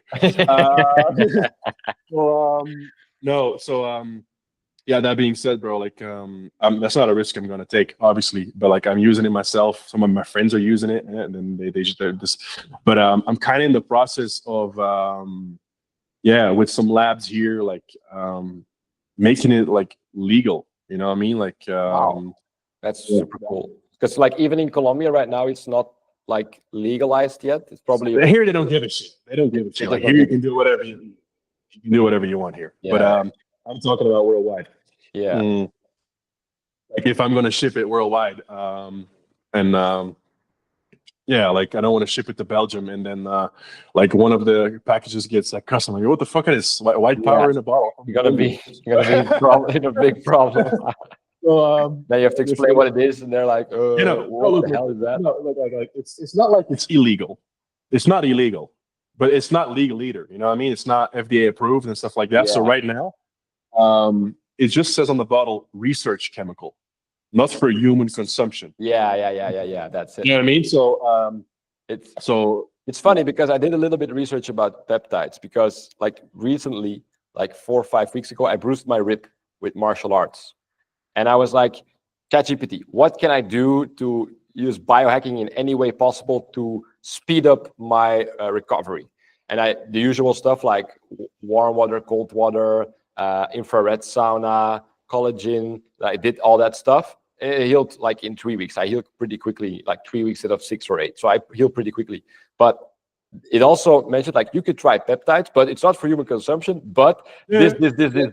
And I was like, whoa, insane. Like, and I even mentioned like I really want Wolverine-like recovery abilities. And the Wolverine stack. Literally, I have a bottle called Wolverine. Fuck no. Yeah. That's what I need. Well, I need it. But yeah. Well, I should get like a big stock of that, because with martial arts you get like injuries all the time, and I fucking hate to recover, man. I fucking hate to work around injuries. So like, it's crazy. It's crazy. That Wolverine stack. Yeah, it's crazy what it does to the body, and that's why I'm getting into it. Like, obviously, I'm never gonna break the law. Like, I always walk the lines, but I never walk over. No. So that's not worth it for me, right? Like, I know if there's ever something happening, or like I can always say, like, look, I know the line is here, and I never went over, right? Like, if there's a loophole that's legal, I'm the first one to jump in, but I'll never break the law. So with that is like, with that basically, like it's the same, right? I'm very excited about it. It's very, very promising, but it's also not something I'm going to rush, right? Like, but I have a lot of breakthroughs going on with that, and it would be cool to be the first one in the world to fucking legalize that shit.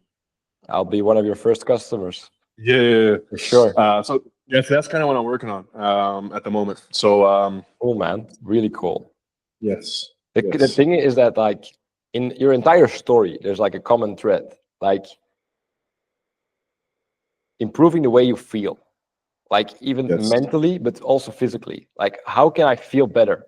Because you were like fucked up when you were a teenager, but you had no clue. Like what does good feel like? You don't know what good feels like if you never know what good was. And then slowly you start figuring out like, yeah, I can fix that. You once told me like, if I eliminate tomatoes out of my diet, I feel better. If I eliminate this, I eliminate that, I feel better. And then you didn't stop at good. You kept improving. You were always finding the next thing to feel even better because you figured out you could change how you feel, both physically and mentally. That's like a common thread. Yeah, bro, the game never stops. That's the cool part. Like, it's not like I'm here on my throne in Medellin, like, we're here, you know? No, boring. It's very cool what I've already done. I see that more and more. Like, holy shit, the last 5 years have been absolutely fucking crazy. Yeah. And like, as we go all set out, it's reality, especially the health ones. Yeah. But then it's like just playing the game with your brothers, bro. That's it. Man. Like, that's what I love right now, and I'm very happy I got the love for the game back. Because in Thailand, honestly, like I still loved what I did, but I was not obsessed. As in, like, a client of mine said this yesterday. Like, I don't live to work, but working for me is living. Yes, that's nice. That's nice. I think we all need some sort of passion to work on. I think we need freedom. We need to do what we want to do, but actually freedom just means we want to have options, because working isn't always bad, but like working as a slave on something you don't like and wasting your entire life, that's terrible. But working on something you love, it's one of the best things you can do as a man. You like, every man wants achievement. Every man wants to play the video game of life. Yeah, it's that's also why I don't want to go to Buenos Aires. I mean, such a good workflow right now. It's like a pause. Like, no, gotta get leveling up. Yeah, he literally said like, oh, we can take a flight to Patagonia, go fucking hunting. I was like, sounds cool, but I can't work there, bro. I don't want to shoot bears or elands or whatever. I want to level up. No, I'm definitely gonna enjoy that trip, but like, it's a very blessed feeling that whatever you're working on gives you everything you want and more. Helps people that used to be a huge pain for yourself. Helps them get rid of that. That's the coolest part of my job, bro. Like, obviously, yes, I make very good money with it. I'm not gonna lie about that, and I'm definitely very like smart with all that stuff business wise. Yeah. But like, just hearing like clients like, bro, this whatever, like they come back with, it's like, bro, like he had that fucking issue I had, and in 4.5 months we turned that whole shit around, right? Yeah. Like, and sometimes I do get cases where I'm like, we got a lot of work to do with this fucker, and I love that. Like, get me pumped up. Like, we need a lot of fucking perspective shifts for him. We need a lot of, but then like once they hit, bro, once they click, and like the energy in their own bodies, like kind of like that, right? Like my logo basically means like it starts down here with the energy, goes up through your spine, and at the end of the day you can fly. And then all up there, we put a crown up there, as you can see. Yeah. With the crown, that's when you become like a fucking king, right? And you can create whatever you want. You can get the woman of your dreams. You can get the fucking finances you want. You can live wherever the fuck you want. You don't have to spend time with anybody you don't want. And that is literally available for almost everybody. If you don't have crazy like something you were born with or something, right? Like some crazy health issue, whatever that you were born with, as in being retarded, having a certain syndrome, whatever, like, then it's fixable. Trust me, it's fixable. Even autism, fixable. Yeah. Autism is just a chemical disbalance in your body or in your brain. Fixable. Very hard to do. Yeah, but fixable. So like, bro, if you would have looked at me at like 7, 8 years ago, like realizing, fuck, my career is over, like zero energy. Like you would never think it's the same guy as now. Like I was shy. Crazy.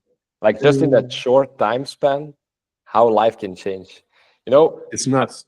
I'm gonna give you an update on my life as well. Please, yeah. Because I recently had like that same thought. Like I just sold my house in Belgium because we're moving abroad permanently. Yes, let's go. We're out. But you know, I had like the typical route. Like I finished my studies. I started my first company. I was working in an office all day. Then I bought a house, and now I figured out like, okay, the house is not serving me anymore. I had a great time, but Belgium, it's enough. And I sold it, but eventually I figured out that I had the house for 5 years. So if I look back 5 years, the person I was then, it's like I could not even recognize myself. No. And just a 5-year jump.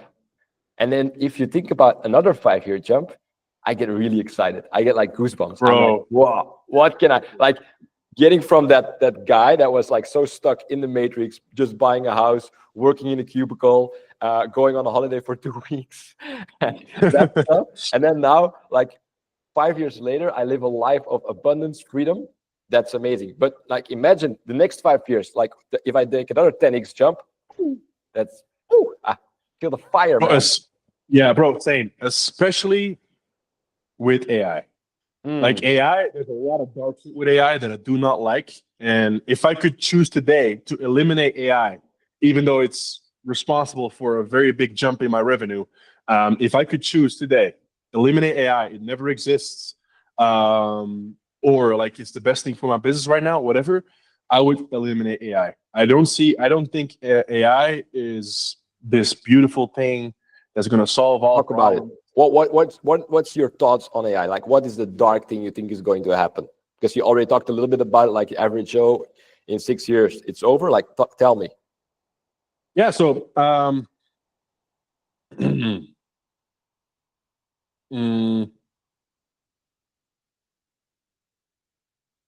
yeah. So I think AI right now is like the good AI is very accessible. What I mean with that is like if you have $300-400 to spend right now, you can create a fucking army. You can literally live in a time where one person, and AI can create a unicorn. Mm-hmm. You can Like create a unicorn as a $1 billion. Yeah, $1 billion. Just for people that don't know that, like the real unicorn, like, you know. Yeah. You can also do that if you want. Probably. Yeah, especially because I got friends who are like they're at the forefront of AI, right? Like for example, Elliot, his old business, like his name is Elliot Rain, and he has a company called Rain AI. Like it's crazy what is possible right now. ChatGPT is nothing. I promise you. It's a Disney version of AI, I think. It's Disney. It's Disney. It's like how do you call it? A Huggy Bear or something, like, ooh, cute little bunny AI. Well, let's go in ChatGPT. An example for you. An example. Right now, we saw this whole beast form. We still played outside. I still went, like when I was young, I went outside, played, I went and pressed the button, like ding dong, hey, is my buddy home? Oh no, he's already at the basketball thing. Oh, I'll see him there then. Yeah. Walk for 20 minutes. He's not there. I'll wait until he gets there. Right. Those times are done.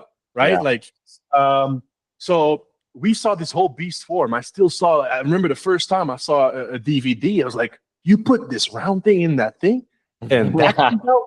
Holy fucking shit! This is the coolest thing ever. Right? Like right now, we're fucking this thing we have here. It's nuts. We can do everything with it. Everything. We have intelligence available at our hands right now that is still somewhat it's a lot in your favor still. But that is changing. What I mean with that is like if, for example, I know your son is going to be protected from that because like you're. But most people, bro, they have a 9 to 5. They have to put their son in a crash, whatever you call it. Daycare.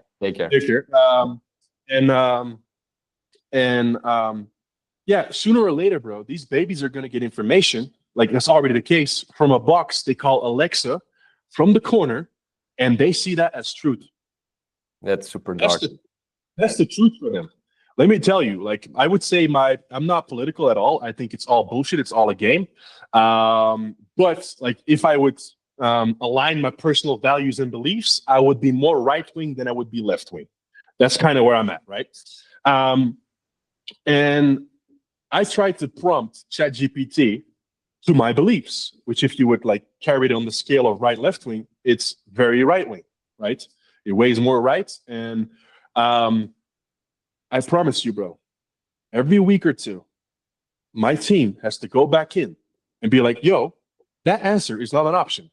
Blah, blah, blah, because it's bullshit, because of this, because it gives me back all these leftist answers. They're making people, even a high-performing business who makes an AI with high-performing fuckers, we optimize to the T. It starts disagreeing sometimes if we use ChatGPT, and that's the one most people use. So that's one of the dangers, right? Like if that's the truth, if that's all the truth, and this AI has all the information of how people think, right? Because right now we don't even have chips in our brain yet. But how long until that's going to be normal, you know? So like they will have all the data available, right? And if you think there are enough fuckers running the world, like, sorry, bro, like get on the fucking program. Like I don't want to be dark, and I don't want to put too much energy into that, because you can still create the whole freedom you want. It doesn't matter what's going on in the world. There's a lot of dark shit going on. And the moment you realize that, you'll be a little bit depressed for a while, like, holy fuck, that's going on. And like, that's going on. But once you get over that, yes, you can still create the reality you want. But it's those fuckers that also control that AI. I don't know if you noticed, but BlackRock had an AI like 10 years before ChatGPT was ever a thing. Didn't know. All the decisions they're making right now is based on an AI. They have investments in all those social media platforms, so they know what every person is saying. They know what like, I don't want to be this guy, but like, that's real. That's real. You can look this up. BlackRock and whatever other, like Vanguard, whatever, they own these companies, and they have all the data available. They have the data from the people who choose health, Oura Ring. They have the data of like whatever, like they're involved in Apple, everything. Like, if you think all those things are not going back into one machine where these, let's just call them pedophiles who control the world, like narcissists, right? But the good news is there's one way we can beat them. That's by just creating like with abundance and love, right? And especially with abundance and authenticity, because most people, like, they go far away from that right now. That's what they're trying to do, low frequency. That's why, back to the beginning of our conversation, Belgium, everything's low frequency. Like, yes, you wear a Montclair jacket, but like, what the fuck does it matter, bro? Nobody gives a shit. Everybody can see you're empty, you're soulless. I'd rather see you in a fucking pajama with fucking smiles, you know? So I think about AI, I think we could go on for like 2 or 3 more hours about AI. I'm just gonna summarize my opinion on AI. I think it's going like one important thing you said is like protect your children. That's crucial, but it's already the case with social media and with this. Like, you know that, and my son, he will not touch a phone until he's like 14, 16 years old. That's really my goal, really. Yeah, maybe he gets like a Nokia 3310 like I did, but no fucking social media. And the funny thing is that Mark Zuckerberg and all the other guys, the tech gurus, their children cannot touch a phone. They don't have social media until they're like 18. So doesn't that already tells us enough? Like, so protect your children, like they're being programmed, you know? If things are free, you are the product. You are the product. Social media is free. How can it be free? It costs billions to run, you know, all the servers and stuff. You know why? Because your attention is worth more. Why is your attention worth more? Think about that. They're programming you. Then I think AI is like nuclear weapons. When nuclear weapons came, like, it has the potential to destroy the planet. The thing is, all countries or most powerful countries have it. So they're like, okay, if you shoot me, I shoot you. And we're like at an equilibrium now. And hopefully it stays until like one crazy guy pulls the trigger and we just start shooting each other and the planet goes off. And like, it could happen. We're pretty close to that as well. But AI is just like that. Only the thing is that AI can also do nuclear weapon-sized good stuff. It could do a lot of good stuff as well. And that's I agree. That's like the difficulty with it. Like, the thing is going to get really interesting when AI and humanoids are going to collide. And all of those companies, Tesla, Meta, OpenAI, Amazon, they're all working on it. They're all working on humanoids. You can check it in the reports. In the share report. 100%. Yeah, 100%. All working on humanoids. The moment they get a good robot, they put the AI in it, the world's going to change. It's going to change. Could be good stuff like taking care of elders, doing the dirty, dangerous, dull jobs, like somebody sitting at the cash register all day. It's ridiculous that a human has to do that. Like a robot can do it much better and efficiently. But what happens if like dangerous people get like an army of humanoids? That's fucked up. That's some fucked up. I think it's a Trojan horse in that way. Yeah, that's true. It's like this guy's that's like, AI, like, you're so smart. You have your own agent. And then it's going to destroy us. Yeah. Could be. Yeah, I agree. And once again, I'm using it, right? So one thing is like, right now we're still at a point where you can prompt it with your will. What I mean with that is like I'll tell you something cool. This is how advanced my circle is, right? We're all buying computers with like a fucking crazy expensive graphic cards and all that shit to make our own extension of ourselves completely offline on our own server. Wow. Why? Because that fucker will know everything about us and nobody else knows. Everything you ask ChatGPT, everything you ask Google, they know. Yeah. But what if you have your own? Like, so I'm using AI to the fullest, bro. I'm investing shitload of money in it, right? Because I think that the thing is, like, even if it's dark and it could potentially lead to the destruction of our planet, the only thing we can do is it's coming, use it, master it even.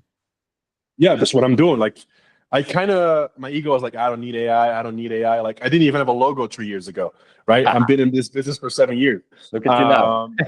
Yeah, we got it on the fucking wall. Yeah. But that's what I mean. Like I'm doing that because like I do believe in 5-6 years, to be honest, in a year and a half, in 18 months, if you're not using it, like the people who are using AI and they're implementing it the right way, they have an insane competitive advantage. That's already the case. Like literally, like the shit that's automated right now in my business with AI used to take me 10 hours a week. Now with some fucking softwares and maybe one thing you have to buy for a lot of money one time, but after that it's free or like $10 a month to run it. Like saves me 10 hours a week, bro. Yeah. Like so and it does it better and faster. Yeah. Because there's no room for human error, right? So you have to use it, but then why are we building those on our own? Is because like if we don't use it, you're fucked. You're already fucked. To be honest, if you're in business and you haven't made the switch to AI, except a couple exceptions of businesses, which are not, it's not a long list, but they are there. They basically, like, you will be, in the next 2-3 years, you will be fucked. Like, imagine this, ChatGPT was just something new 2.5 years ago. Yeah. Yeah. Literally 2.5 years ago, ChatGPT came out. Now it's the most normal thing in the world. 95% of the posts you read on Instagram are written by ChatGPT. For sure. So that's also another danger there already. Nobody's still using their own voice. Like authenticity is becoming rare. Yeah.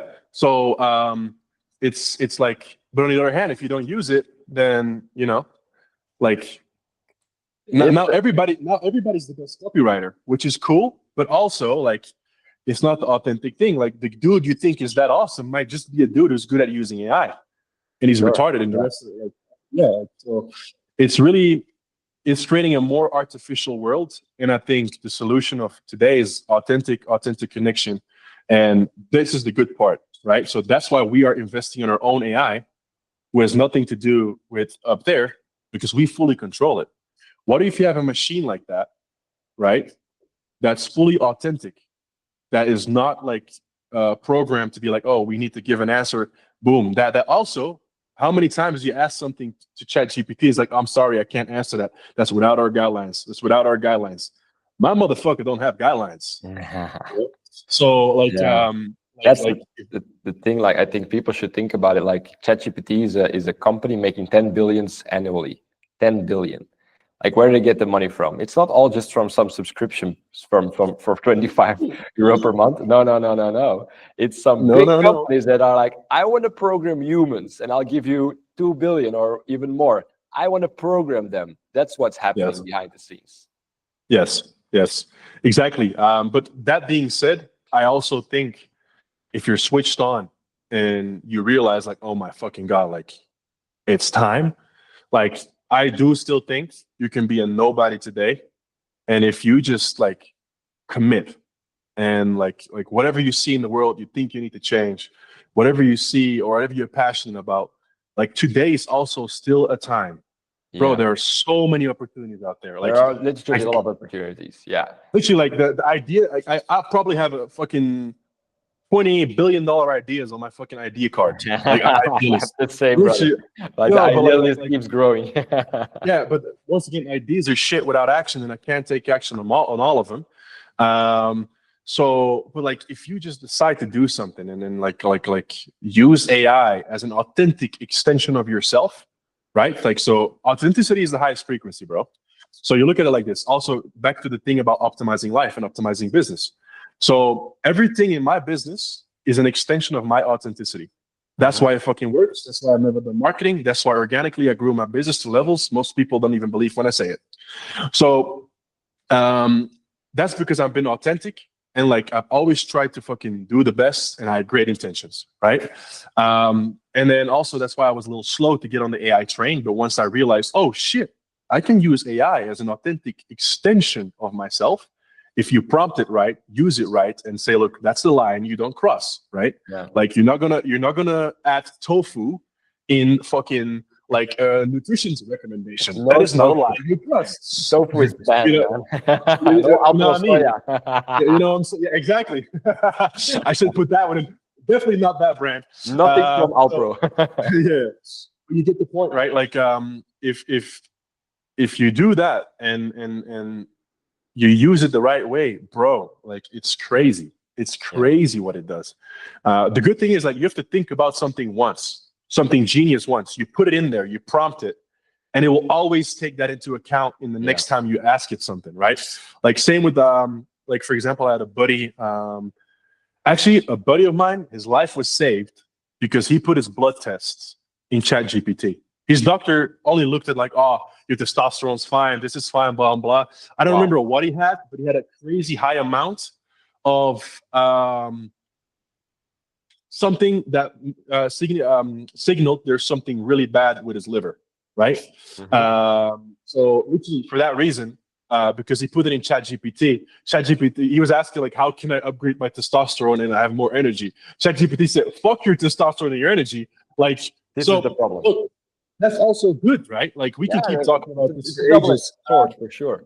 but I think today, if you see something and you have the balls to be authentic about where you're at and what do you want to create, and you can use AI for that, because right now people like that are working a 9 to 5, for example, like if you can connect to your own energy and create with that, and that's authenticity, for somebody it will land because authenticity is the highest frequency, right? You can act like you're love, but if you're not love, you're actually the lowest frequency, which is shame, right?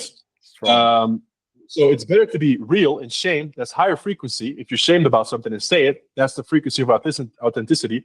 400 times higher is abundance and love. So that's why my shit works, right? That's why my shit still like, I'm this authentic me, bro. Like, if this dude didn't come to me, I probably wouldn't never done ads, right? You know what I mean? So it works, right? So if you just know who you are and you see value and you create with that, right now with 2 hours a day, bro, like you can build a really cool business if you fucking learn about AI. You can have 5 employees for $300-400 a month right now with AI that do exactly this shit, and you just focus on the highest task possible, which is your human element to this. So there's a lot of like right now, it's still a lot of opportunities, but that I do not believe will be there a couple of years from now, because I do think these machines will become so smart that the human intelligence is irrelevant, like is not even significant compared to those machines. So whenever a human has a certain idea, like, sorry, mate. Yeah, you know, they've already done it. They've already done it. You know what I mean? So like Joe Rogan said it, like actually once AI is smart enough, then humans will be obsolete. And we are actually like the six organs of AI, because they need us to build them, and then it's over. Like we are just like one piece of the puzzle, and then like we've created it, and it's over with us. Yeah, exactly. And like, that's funny. I saw the Matrix last night. Yeah. In the Matrix, what are humans? We're basically batteries. Yeah, human batteries. I posted on my story like a couple days ago. Human batteries. That's Honestly, what we are. I'll have to bounce in a bit, so I'll end with this. Sure. Like, we are, even though if AI or whatever in the next 40 years becomes the most intelligent fucking thing ever, they will never have what we have. We have ancient fucking systems in our body, ancient energy systems where we're connected to this whole grid. Everything's connected, bro. And if you can tap into that in authentic frequency and create with that, like, there are laws that are way, like, they try to make us think like, oh, with the news, like low frequency, like this is not possible anymore. Universal laws don't change. Doesn't matter how sophisticated AI gets, right? Yeah. So that's the good news. That's the good news.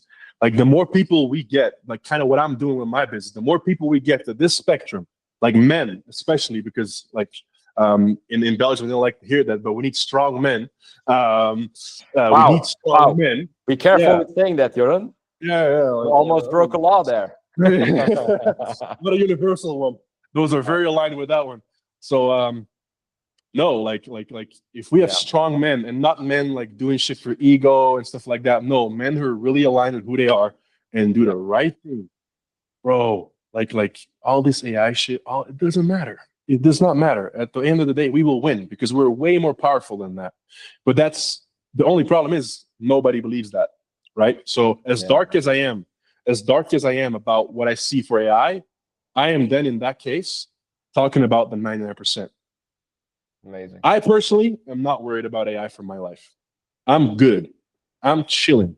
I see where this beast is going. I saw it form, and I'm protecting myself already for those things. Whether it's buying land on a mountain, starting building a farm with my guys, just in case these fuckers get a little further than we think we will. We can just go there, have a school, our kids, our wives, everything. Right? So those are things I'm kind of working on in the back end, right? So I personally am not worried. I'm just saying that as in, like, I'm worried for the world, because, like, as you can already tell, like, purchasing power is going down, right? Like, people with like an average 9 to 5, and there might be a guy just like me, bro, maybe me, who went in that engagement, didn't jump off like to the other, didn't meet that one guy to help me do this. I might be fat in a, like what you said, fat 9 to 5, like a fucking diëtist talking to Sandra.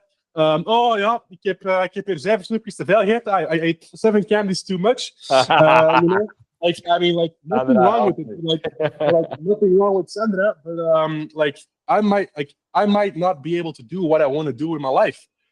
Add a kid to that, I don't think I have time to fucking, like, or space to fucking teach what I want the kid to learn, right? Of course. No. It also wouldn't be an authentic way to do it, because that is a bitch. That is stuck. Yeah. So why you're a broken human? You're like a slave to the matrix. How can you create another beautiful human that is living a life of abundance? It's impossible. Yeah. Also, when I say that is a bitch, that means that would be something you do not like, right? Like I wouldn't be able to live. Once again, I have a buddy. He has a 9 to 5. Happy as fuck right now. Yeah, sure. If that works for you, he loves fine. He loves it. Like, I'm like, bro, that's riches right there. You're more rich than some of my multi-millionaire friends I know. For sure. Right. So that's not. But like, for me personally, that would have been a choice of bitching out and saying, like, you know what, the system won, because this is what I wanted to create. And if I had that thing and the baby came out of that, like, bro, I would not have the time, energy, or maybe even the knowledge, of course, to fucking help that kid and stay. Because how do you stay? Yeah. How can you teach him something you don't know? Yeah. Right. Exactly. I've already taken a lot of your time, Jorn, so I wanna wrap it up with just one more question. But first of all, I want to thank you, because you were like a very important person to meet on my path, and that allowed me to be authentic and do what I was supposed to do. But I really needed to meet you, and you opened up my eyes. So I want to thank you for that. Bro, one thing, props to you for actually doing it. because there's a lot of people that ask me like, "How do you do it?" And I share something, and 2 years later, these motherfuckers are doing the same old shit. So That's true. bro, That, you took it to heart and you fucking went all in. And guess what? You live a life of freedom right now. You got a beautiful son, beautiful wife. You can go wherever you want. You actually help your customers. It's not like one of those marketing scam kind of things. I met some of your customers; they're fucking killing it. yeah. And that props to you, bro. Honestly, Thanks, like man. you Appreciate it. actually took. Like I gave you very few things because, like you said, I'm not a guy like, yo, you need to do this. No, no, If no. you like, you do your life. If you want to know something about my life, cool, I'll share it with you. Yeah, Right? That's who I am. exactly. But So my yeah, you actually took it to heart, and props to you, bro. All you. thanks, brother. One question. If Yes. you could give like one piece of advice, short summary to like 100 people that are listening to you and need to break free, like they need to start living an authentic life, what advice would you give them? Be you. Just be Like authentic. like yeah, like literally, it costs more energy not to be you than it costs to be you. You just need the balls to be you. And once you start doing that, you're radiating an authentic frequency. And in the beginning, like practically, it might be very hard to do that, right? Because like if you're in a relationship and you're not really aligned with that, that's a big one as well. The amount of clients that I meet that are in the wrong relationship, bro, that like a relationship that doesn't allow them to be who they actually are, and just because of some scarcity mindset, oh no, I'm already 28, bro, you're a man. You can get a fucking 22-year-old baddie when you're 40 if you really want that. You know what I mean? Not that that's the way to go, but like everyone has their own preference. But like there's so many limiting beliefs you have of what's possible, and if you keep making decisions out of scarcity, your reality will always be scarcity, right? If you keep making decisions out of an inauthentic version of you, a reflection of your reality will always be inauthentic, right? My thing is literally just be you, bro. Like you choose. Everything you're accepting right now is a choice, right? And for most people, right? There are people who are in situations like obviously, but for most people that are listening to this shit, if you live in Belgium, it's your choice, bro. So be you, bro. Like whatever is that relationship you need to end it. Literally. Like if that's that fucking job you gotta finish, stop it. If that's that fucking bad habit you have of going drinking 2 times a week with friends, while you could be using that to learn AI and learn about a new passion you have, cut that friend group. Literally, like it's okay to be alone, right? Like if the people in your circle don't align with you, it's your fucking fault. Oh no, I don't have any good friends. That's one that I get a lot, bro. Like, how do you get so many high level friends? Because I don't accept anybody less. If you're not like that, I'd rather be alone. I don't give a shit, right? So that's maybe a long answer, but just be you, bro. Like, what the Oh man, fuck? I Yeah. love it because like in the beginning of the podcast, I said like you're so good at life skills, or I didn't really find the word, but now I know it. You're just very good at being you.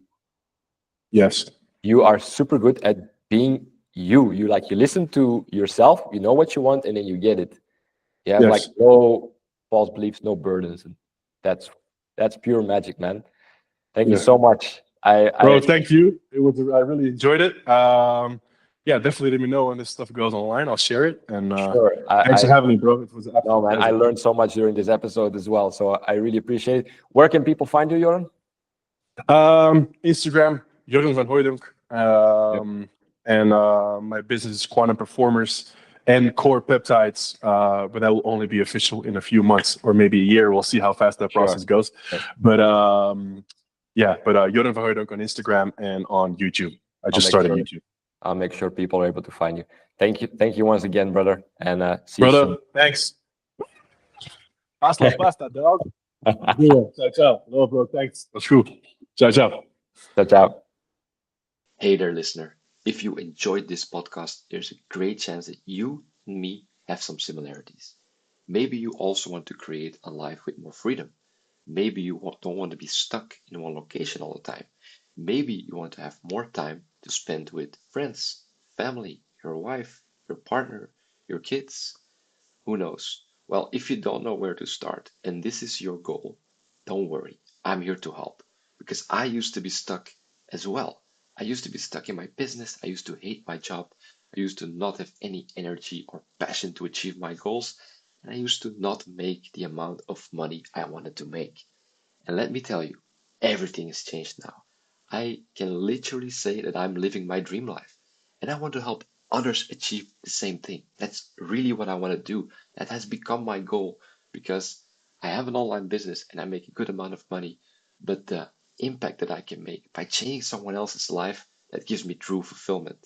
So if you want to achieve your goals, if you want more freedom in your life, I have a free course, an entirely free course where I go and explain to you step by step how I achieved this life.